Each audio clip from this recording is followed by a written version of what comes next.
अस्सलाम वालेकुम दोस्तों, मैं ਤੁਹਾਡਾ ਮੇਜ਼ਬਾਨ ਮੁਹੰਮਦ ਸਾजिद ਵਿਰਕ। ਤੁਸੀਂ ਵੇਖ ਰਹੇ ਜੀ YouTube ਚੈਨਲ ਮੇਰਾ ਸਾਈਵਾਲ ਟੀਵੀ। ਆ ਭਾਈ ਅਮਰ ਦੇ ਸੀ ਵੀਡੀਓ ਲਾਈ ਸੀ ਗਾਂ ਦੀ ਜੀ।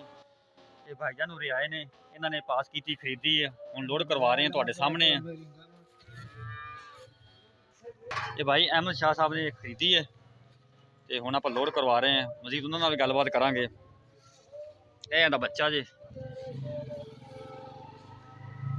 ਚਲੋ ਜੀ ਸ਼ੁਰੂ ਕਰੋ। ਇਹ ਸਰਾਣਾ ਸਾਹਿਬ ਦੀ ਗਾਂ ਸੀ ਜੀ। अस्सलाम वालेकुम भाईजान। वालेकुम सलाम। भाईजान की हाल चाल ने जी? अल्हम्दुलिल्लाह, तुसीं सुनाओ जी? ठीक ठाक। भाईजान अपना नाम दस्या जी? अहमद शाह जी। अहमद शाह कित्थों आए जे? 21 जो है जी। 21 ਚੱਕ ਜੀ। ਭਾਈਜਾਨ ਜਿਹੜੀ ਤੁਸੀਂ ਗਾਂ ਵੀਡੀਓ ਤੇ ਦੇਖੀ ਸੀ, ਬਿਲਕੁਲ ਉਹੀ ਹੈ? बिल्कुल जी। ਤੁਹਾਡੇ ਨਾਲ ਕੋਈ ਗਲਤ ਬਿਆਨੀ ਤਾਂ ਨਹੀਂ ਹੋਈ? नहीं जी। ਜਾਨਵਰ ਤੁਹਾਨੂੰ ਪਸੰਦ ਆਇਆ? अल्हम्दुलिल्लाह, बहुत सोहना ਠੀਕ ਹੋ ਗਿਆ ਜੀ।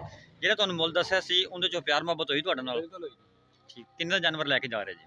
260 ਦਾ ਜੀ। 2,60,000 ਦਾ। ਰਾਣਾ ਸਾਹਿਬ ਆਪਣਾ ਆਪਦੀ ਪੇਮੈਂਟ ਲੈ ਲਈਏ? ਹਾਂਜੀ ਲਾ ਲਈ ਆਪਣਾ ਕੋਈ ਇਹਦਾ ਨਾ ਹਿਸਾਬ ਕਿਤਾਬ ਤਾਂ ਨਹੀਂ ਭਾਈਆਂ ਨਾਲ? ਨਹੀਂ ਜੀ, ਬਿਲਕੁਲ ਸਾਫ਼ ਹੈ। ਠੀਕ ਹੋ ਗਿਆ ਭਾਈ। ਅਹਿਮਦ ਭਾਈ ਤੁਸੀਂ ਸਾਡੇ ਨਵੇਂ ਵੇਖਣ ਵਾਲਿਆਂ ਨੂੰ ਮਸ਼ਵਰਾ ਦਿਓਗੇ ਵੀ ਸਾਡੇ ਚੈਨਲ ਤੋਂ ਬਿਨਾਂ ਜਦ ਤੱਕ ਜਾਨਵਰ ਖਰੀਦ ਸਕਦੇ ਨੇ? बिल्कुल जी, बिल्कुल बाइतमाद ਤੁਹਾਡਾ ਚੈਨਲ ਹੈ ਜੀ। ਜੀ। ਇੱਧਰ ਆਓ ਜੀ, ਅਸੀਂ ਸਿਰਫ ਵਿਜ਼ਿਟ ਲਈ ਆਏ ਸੀ ਜੀ ਤੇ ਅਲਹਮਦੁਲਿल्लाह ਲੈ ਕੇ ਜਾ ਰਹੇ ਹਾਂ, ਅੱਗੇ ਵੀ ਆਵਾਂਗੇ ਇਨਸ਼ਾਅੱਲਾ। ਇਦਾਂ ਹੀ ਪਿਆਰ ਮੁਹੱਬਤ ਕਰਦੇ ਰਹੀ ਜੀ ਸਾਡੀ। ਠੀਕ ਹੋ ਗਿਆ, ਬਹੁਤ ਮਿਹਰਬਾਨੀ ਸਰ, ਸ਼ੁਕਰੀਆ। ਗੁਫ਼ਤਗੂ ਭਾਈ ਹੋਰਾਂ ਤੁਸੀਂ ਸੁਣ ਲਈ, ਜਾਨਵਰ ਲੋਡ ਹੋ ਗਿਆ। ਰਾਣਾ ਇੱਧਰ ਗੱਲ ਸੁਣ, ਕੋਈ ਵੀ ਵੀਰ ਭਰਾ ਸਾਡੇ ਤੋਂ ਜਾਨਵਰ ਖਰੀਦਣਾ ਚਾਹੁੰਦਾ ਜਾਂ ਸੇਲ ਕਰਨਾ ਚਾਹੁੰਦਾ, ਸਾਡਾ WhatsApp ਨੰਬਰ ਨੋਟ ਕਰ ਲਓ 0322 70 87 633। ਫਿਰ ਨੋਟ ਕਰ ਲਓ 0322 70 87 633। ਇਹ ਸਾਡਾ ਰਾਬਤਾ ਨੰਬਰ, ਇਹ ਸਾਡਾ WhatsApp ਨੰਬਰ। ਇਹ ਜਾਨਵਰ ਲੋਡ ਹੋ ਗਿਆ ਜੀ।